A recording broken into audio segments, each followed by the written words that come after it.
नमस्ते, सत श्री अकाल, आदाब। मेरी प्यारी महिला साथी, वेलकम टू एकेडमिक क्लासेस। तो ये हमारी महिला पर्यवेक्षक के लिए उसमें जो हेल्थ एंड न्यूट्रिएंट के क्वेश्चंस आए थे उसकी एक सीरीज़ चल रही है, जिसमें मैं प्रीवियस ईयर के पूरे जितने भी सब्जेक्ट हैं उनकी एक एक करके क्लासेस ले रही हूँ। ये हमारी 10 मिनट सीरीज़ होती है, जिसमें हम 10 क्वेश्चंस के बारे में डिस्कस करते हैं। ओके, तो ये हमारी क्लास 8। इसके पहले मैंने क्लास 7 हेल्थ एंड न्यूट्रिएंट से रिलेटेड अपलोड कर दिए। ओके, और CDP से भी रिलेटेड क्लासेस मैंने अपलोड कर दिए।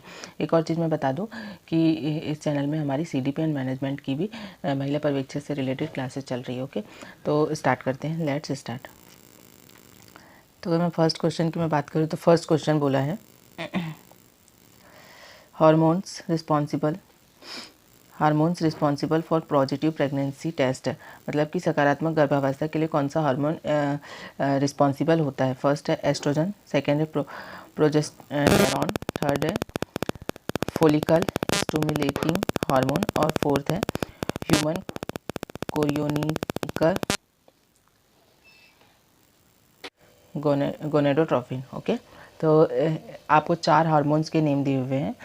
तो इन 4 हार्मोन्स में अगर मैं बात करूँ कि पॉजिटिव प्रेगनेंसी के लिए कौन सा हार्मोन रिस्पॉन्सिबल होता है, तो पॉजिटिव प्रेगनेंसी के लिए फोर्थ वाला जो कि है ह्यूमन कोरियोनिक गोनेडोट्रोफिन जो हार्मोन होता है, ये एक पॉजिटिव प्रेगनेंसी मतलब कि हेल्दी प्रेगनेंसी के लिए रिस्पॉन्सिबल होता है। मतलब जब बच्चे को कोई भी प्रॉब्लम ना हो, महिला जो माता है, जो गर्भवती माता है, उसे अगर कोई प्रॉब्लम ना हो, जैसे कुछ केसेस में होता है ना, बहुत सारी कॉम्प्लिकेशंस आती है। कहीं कहीं बोलते हैं कि बच्चा या फिर माँ दोनों में से किसी एक को ही हम सर्वाइव करा पाएंगे। तो वही अगर चीज़ों की अगर हम बात करें तो ये जो हार्मोन होता है ना, ह्यूमन कोरियोनिक जो हार्मोन होता है उसके लिए रिस्पॉन्सिबल होता है। ओके, तो नेक्स्ट क्वेश्चन की ओर बढ़ते हैं हम। क्वेश्चन नंबर 20 की मैं बात करूँ तो क्वेश्चन नंबर 20 में बोला है dietary factors which increase iron absorption are. वो आहारी कारक जो आयरन के अवशोषण को बढ़ावा देता है। मतलब यहाँ पे आपको जो दिख रहा है इसमें से कौन सा आहारी कारक, मतलब जो आप खाते हैं जब आप प्रेग्नेंट रहते हैं, जब कोई भी वुमेन प्रेग्नेंट रहती है तब अगर वो आहार खाती है तो कौन सा आहार जो है वो किसको बढ़ावा दे रहा है, आयरन के अवशोषण को। मतलब कि उनके आयरन का जो अवशोषण की मात्रा होती है वो कैसी हो जाती है, बढ़ जाती है। इसीलिए कहाँ पे आंगनबाड़ी में आप लोगों को आयरन की मेडिसिन्स भी प्रोवाइड होती है। तो अगर मैं फर्स्ट ऑप्शन की बात करूँ तो फर्स्ट ऑप्शन दिया है एस्कॉर्बिक अम्ल, सेकेंड है एनिमल प्रोटीन, थर्ड है optimum gastric acidic, all of above. तो इसका आंसर हो जाएगा ऑल ऑफ एबव। क्यों ऑल ऑफ एबव हो जाएगा, क्योंकि देखो किसी भी चीज़ के एब्जॉर्प्शन की अगर हम बात करें तो एब्जॉर्ब कब होगा, जब शरीर में एसिड बनेगा तो वो क्या करता है, उस चीज़ को एब्जॉर्ब करता है, कोई भी चीज़ को एब्जॉर्ब करता है। तो एस्कॉर्बिक एसिड एनिमल प्रोटीन्स और आमाशय में जो अम्लीयता है, गैस्ट्रिक अम्ल की जो कैपेसिटी हो जाती है वो बढ़ जाती है, जिसकी वजह से इन सारी चीज़ों के में क्या होता है, आयरन की मात्रा बढ़ जाती है। ओके, तो करेक्ट ऑप्शन देख लेते हैं। Yes, option number 4 is the right answer. Now the next question is question number 25। गैस्ट्रियल weight gain is influence by. मतलब कि गर्भावस्था भार वृद्धि खालिस्तान प्रभावित होती है। गर्भावस्था में जब भार की वृद्धि होती है तो कौन कौन सी चीज़ों के कारण वो प्रभावित होता है। मतलब वेट तो बढ़ता है ना महिला का, जब भी कोई वुमेन जो है वो प्रेग्नेंट होती है, अगर उसके अंदर वो उसका खुद एक शरीर और एक बच्चे का शरीर, मतलब कि 2 जीव एक महिला के अंदर जीवित हैं, तो उसको उसके भार में स्वाभाविक सी बात है कि वृद्धि होगी। तो फर्स्ट है फूड इनटेक, सेकंड है level of energy and energy balance, exercise and energy balance, medical condition, all of above. तो इसका आंसर भी क्या हो जाएगा, ऑल ऑफ एबव हो जाएगा, क्योंकि इन सभी के कारण ये सभी जो है उन्हें एक महिला के इसमें क्या होते हैं, कोई भी प्रेग्नेंट लेडी के शरीर में प्रभावित करने वाले कारक है। उसकी फूड में भी, भोजन में भी वृद्धि होगी, उसे अपने शरीर को मेंटेन रखना पड़ेगा, उसे व्यायाम करना पड़ेगा जिससे उसका बच्चा जो है वो कैसा हो, हेल्दी हो, और मेडिकल कंडीशंस मतलब कि डॉक्टर से भी उसको सलाह लेना पड़ेगा। तो option number 4 is the right answer. Yes, तो option number 4 is right. Now the next question what, question number 26, what are type of malnutrient. इनमें से कुपोषण के प्रकार कौन से। जो ऑप्शन दिया हुआ है उसमें आपको पूछा है कि कुपोषण क्यों होता है। तो फर्स्ट है ओवर न्यूट्रिएंट, सामान्य से अधिक भोजन खा रहे हैं। अंडर न्यूट्रिएंट, सामान्य से कम भोजन खा रहे हैं। थर्ड है बोथ ऑफ अबव। तो देखो इसका आंसर क्या हो जाएगा, option number third, both of above. क्यों? क्योंकि अगर कोई बच्चा अगर सामान्य से अधिक भोजन खा रहा है वो भी कुपोषण की कैटेगरी में आ रहा है, अगर सामान्य से कम भोजन खा रहा है तो वो भी कुपोषण की स्थिति में आ रहा है कि नहीं। हम एक सामान्य भोजन करते हैं, हमारी डाइट क्या होती है, सामान्य होती है। अगर कुछ बहुत ज़्यादा खाते रहते हैं, दिन भर खाते रहते हैं, उन्हें बहुत ज़्यादा भूख लगती रहती है, अभी खाना खाए फिर से उन्हें कुछ खाना है, तो ये क्या कुपोषण की स्थिति में आ जाता है। तो आप थोड़ा अपने बच्चों पे, जो जिन माता बहनों के बच्चे होंगे उनसे अगर मैं कहना चाहूँगी कि आप अपने बच्चों की डाइट पे थोड़ा सा ध्यान दें कि बच्चा कैसा भोजन खा रहा है। ओके, तो option number third is the right answer. Question number 26 का option number second is the right. Okay, now the question number 27. In the question number 27, inclusion of at least 50 gram of GLV improved intake of कम से कम 50 ग्राम GLV सम्मिलित करने से खालिस्तान अंतर्ग्रहण बेहतर हो जाता है। GLV की अगर मैं फुल फॉर्म की अगर मैं बात करूँ, GLV का फुल फॉर्म क्या होता है? ओके, तो अगर मैं GLV की फुल फॉर्म की बात करूँ तो GLV का फुल फॉर्म हो जाता है ग्रीन लीफी वेजिटेबल्स। ओके, ऐसी वेजिटेबल का सेवन करना या फिर इंटेक करना, ग्रहण करना जिसमें क्या होता है, ग्रीननेस होती है, जो ग्रीन होती है ना।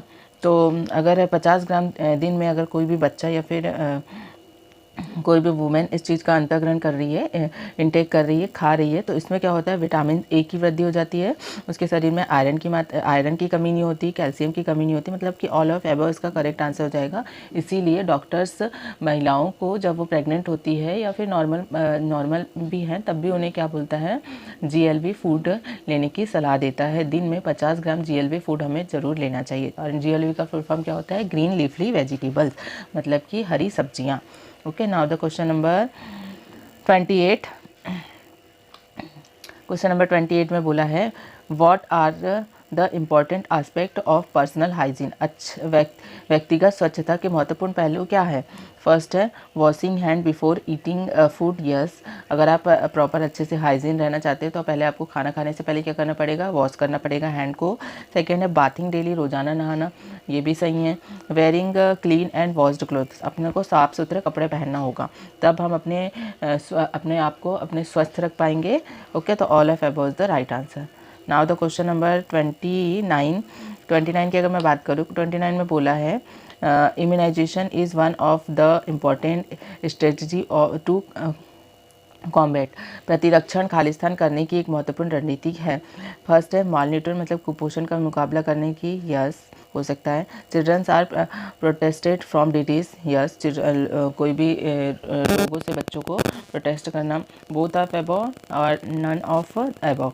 तो देखो नन ऑफ अबव तो होगा नहीं। आप लोगों ने अभी भी पढ़ा है जब कोविड आया था, तो कोविड में क्या हुआ था, आप लोगों को वैक्सीन लगाई जा रही थी। क्यों लगाई जा रही थी? क्योंकि उससे क्या हो रहा था, आपकी इम्यूनिटी स्ट्रांग हो रही थी। कुछ लोगों की इम्यूनिटी बहुत ज़्यादा वीक थी तो वो उस चीज़ को सहन नहीं कर पा रहे थे, लेकिन आपकी इम्यूनिटी को और ज़्यादा स्ट्रांग करने के लिए उस वैक्सीन को लगाया गया था। कोरोना वायरस को आपके शरीर से बचाने के लिए उस वैक्सीन को लगाया गया था। तो मतलब इसमें क्या हो जाता है, अगर कोई भी इम्यूनिटी वाली चीज़ें किसी बच्चे को दी जाती है तो उनसे उसकी क्या होती है, सुरक्षा होती है। तो both of above is the right answer हो जाएगा। ये इसके कुपोषण से बचाता है और बच्चों को क्या होता है, कोई भी डिजीज़ से प्रोटेक्ट करता है। अब हम बात करेंगे क्वेश्चन नंबर 13 की। क्वेश्चन नंबर 13 में बोला है certain environment condition can harm the healthy development of a baby during pregnancy have most detrimental effect during of pregnancy. कुछ पर्यावरणीय स्थिति गर्भावस्था के दौरान शिशु के स्वस्थ विकास को क्षति पहुंचा सकती है। उसका सर्वाधिक हानिकारक प्रभाव गर्भावस्था के किस चरण में होता है? मतलब क्या हो जाता है, कभी कभी इन्वायरमेंट में कुछ चीज़ें हो जाती है। हम कहाँ रहते हैं, हम एक वातावरण में रहते हैं, हम एक समाज में रहते हैं, तो क्या होता है कभी कभी कुछ महिलाओं के साथ में ऐसी स्थितियाँ बन जाती है जिसके कारण क्या होता है, उनका जो बेबी होता है उनको बहुत ज़्यादा इफेक्ट पड़ जाता है उस चीज़ के दौरान, है ना। जब वो गर्भावस्था में होती है तो उसमें वो बेबी को, शिशु को बहुत इफेक्ट पड़ता है। तो वो कौन सी स्टेज होती है जिसमें सबसे ज़्यादा इफेक्ट होता है? कभी आप लोगों ने सुना होगा कि कभी कभी किसी लेडी का क्या हो जाता है, मिसकैरेज हो जाता है, छोटी छोटी गलतियों के कारण हम आप जो है अपने बच्चों को खो देते हैं। तो ये कौन सी स्टेज में सबसे ज़्यादा इसका इफेक्ट पड़ता है? तो सबसे ज़्यादा इसका इफेक्ट जो है वो एम्ब्रियोनिक स्टेज में होता है, भ्रूणावस्था में होता है। क्योंकि देखो उस समय बच्चा क्या होता है, डेवलप नहीं हो पाता है, एकदम वो भ्रूण की कंडीशन में होता है, उसमें कुछ भी डेवलपमेंट नहीं होता, कुछ भी मतलब कुछ भी नहीं है ना। आप समझ सक रहे होंगे कि मैं क्या बोलना चाह रही हूँ। तो उसमें क्या होता है कि आप लोगों को बहुत ज़्यादा प्रोटेक्शन की ज़रूरत होती है, लेकिन कुछ महिलाओं को इस चीज़ का नॉलेज नहीं होता, तो वो प्रोटेक्शन नहीं दे पाती है, वो उस चीज़ का ध्यान नहीं रख पाती, जिसकी वजह से उनका मिसकैरेज या फिर और कुछ भी चीज़ें हो जाती है। ओके, तो ये कौन सी स्टेज में हमको ध्यान देना होता है? एम्ब्रियोनिक स्टेज में ध्यान देना होता है। ऑप्शन नंबर 3 इसका राइट आंसर हो जाएगा। नेक्स्ट क्वेश्चन की अगर मैं बात करूँ तो next question, one of the most important advantage और इम्यूनाइजेशन टू चिल्ड्रन इज, बच्चों के प्रतिरक्षण का एक सबसे महत्वपूर्ण लाभ कौन सा है? फर्स्ट है डेथ फ्रॉम ड्रीडेड डिजीज, खतरनाक रोग से मृत्यु की रोकथाम, प्रिवेंट डायबिटीज़, मधुमेह से रोकथाम, प्रिवेंट कॉमन कोल्ड, सर्दी जुकाम से रोकथाम, उपरोक्त में से कोई नहीं। लास्ट ऑप्शन है उपरोक्त में से कोई नहीं। तो क्वेश्चन को एक बार हम और अच्छे से पढ़ते हैं। बच्चों के प्रतिरक्षण का एक सबसे महत्वपूर्ण लाभ क्या है? मतलब कि बच्चों को हम उनकी इम्यूनिटी को स्ट्रांग अगर करते हैं तो सबसे ज़्यादा बेनिफिट किस चीज़ में होता है? जो ऑप्शंस दिए हुए हैं इसमें कौन सी सबसे ज़्यादा बेनिफिट होता है ये बोल रहे हैं। तो देखो इसका option number first is the right answer हो जाएगा। क्यों? क्योंकि कभी कभी क्या होता है, बच्चों को छोटी छोटी डिजीज़ हो जाती है ना, जैसे खसरा हो गया और बहुत सारी बीमारी हो जाती है, टीबी हो जाती है, कुछ बीमारियां अगर हो जाती है बच्चे को, तो कुछ लोग ध्यान नहीं दे पाते, कुछ पेरेंट जो है अपने बच्चों की हेल्थ पर ध्यान नहीं दे पाते, उनकी इम्यूनिटी को स्ट्रांग नहीं कर पाते, तो उसके कारण क्या होता है, वो उनकी डेथ भी हो सकती है, होती है ना। कई बार ऐसा सुनने में हमको मिलता है कि किसी बच्चे को ये वाली बीमारी हो गई, वो हो गई, लेकिन जब बच्चा पैदा होता है उसके बाद से उसको बहुत सारे इस डिजीज़ के टीके लगने लग जाते हैं, जैसे BCG हो गया, OPV हो गया, DPT हो गया, PEM हो गया। ये सारे मैंने आपको बता दिया है कि इनके फुल फॉर्म क्या क्या होते हैं। तो ये सारे जो टीके हैं वो लगते हैं बच्चों को। MMR हो गया। तो अगर इनका टीका नहीं लगाया जाता है, इम्यूनिटी को अगर स्ट्रॉन्ग नहीं किया जाएगा, तो बच्चा उस बीमारी से लड़ नहीं पाएगा, और इसकी वजह से क्या हो जाता है, कभी कभी बच्चों की डेथ भी हो जाती है। अगर मैं नेक्स्ट क्वेश्चन की बात करूँ, नेक्स्ट क्वेश्चन में बोला है, question number 32, after getting a vaccination, vaccination लगवाने के बाद में क्या होता है? शरीर उसी विषाणु को स्वयं में कभी दोबारा प्रवेश नहीं करने देता। हाँ। शरीर हमेशा थोड़े से समय के लिए बीमार हो जाता है। नहीं। और शरीर विषाणु की अपेक्षाकृत कमज़ोर रूप से अभ्यस्त हो जाता है। नहीं। शरीर क्या करता है, क्योंकि वही वाले उसी जो भी विषाणु या फिर वायरस आया है उसी को प्रतिरक्षण के रूप में हम इस्तेमाल करते हैं, तो उसमें क्या हो जाता है, वो फिर से उसको शरीर में एंटर करने की वो नहीं देता है। ओके, चला नहीं देता है। ये तो आंसर,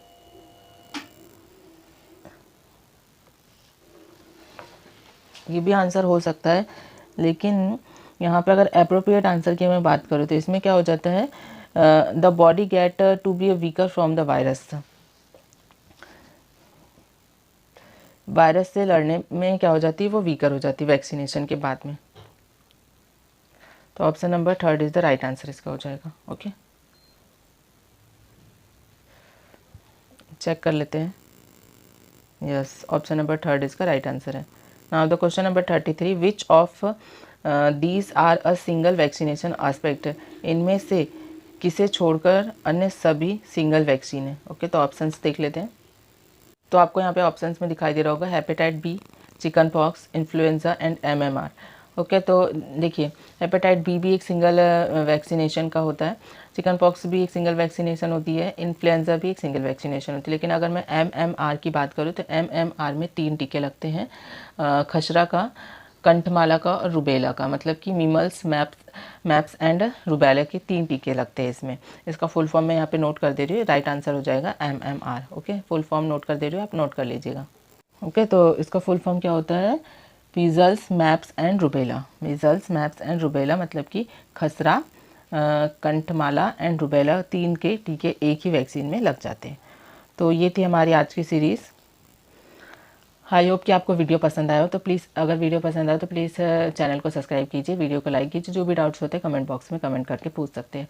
ओके, एक और बात अगर मैं कर लूँ कि अभी जो शेड्यूल रिलीज़ हुआ है उसमें महिला पर्यवेक्षण नहीं है, लेकिन आपने देखना स्टार्ट कर दिया होगा कि सभी लोग प्रोटेस्ट करना स्टार्ट कर चुके हैं ऑनलाइन प्लेटफॉर्म के थ्रू। जो भी यूट्यूब चैनल वाले हैं या फिर कोचिंग इंस्टीट्यूट की अगर मैं बात करूँ, लेकिन अभी तक कि मुझे विनर्स कोचिंग इंस्टीट्यूट का ऐसा कुछ भी समझ में नहीं आया कि वो कुछ कर रहे हैं। उन्होंने तो ये तक के नहीं बताया कि रिलीज़ हुआ शेड्यूल में इस एग्ज़ाम का जिक्र क्यों नहीं हुआ है ना, क्योंकि इन लोगों ने पैड कोर्स प्रोवाइड करवा दिए लोगों को। अब बच्चों के इसमें हित में कुछ करेंगे कि नहीं करेंगे, मुझे कुछ समझ में नहीं आ रहा है इन लोगों का। मैंने आपको पहले बताया कि मैंने भी इन्हीं का कोर्स लिया हुआ है, तो आपसे सिर्फ रिक्वेस्ट करना चाहूँगी कि प्लीज़ पैड कोर्स अभी मत लें, क्योंकि फ्री ऑफ कॉस्ट ही आप लोगों को इतना सारा प्रोवाइड मटेरियल हो रहा है और अभी नाम भी नहीं आया है उसमें, शेड्यूल में भर्ती का कुछ भी जिक्र नहीं किया है। तो पैड कोर्स ना ले, लेकिन अपनी पढ़ाई को कंटिन्यू बनाए रखें। ओके, क्योंकि हो सकता है कि शेड्यूल को रिवाइज़ कर दिया जाए, जब ज़्यादा प्रोटेस्ट होता है तो शेड्यूल को रिवाइज़ करके उसमें ऐड कर सकते हैं। ओके, तो मिलते हैं नेक्स्ट वीडियो में, तब तक के लिए बाय।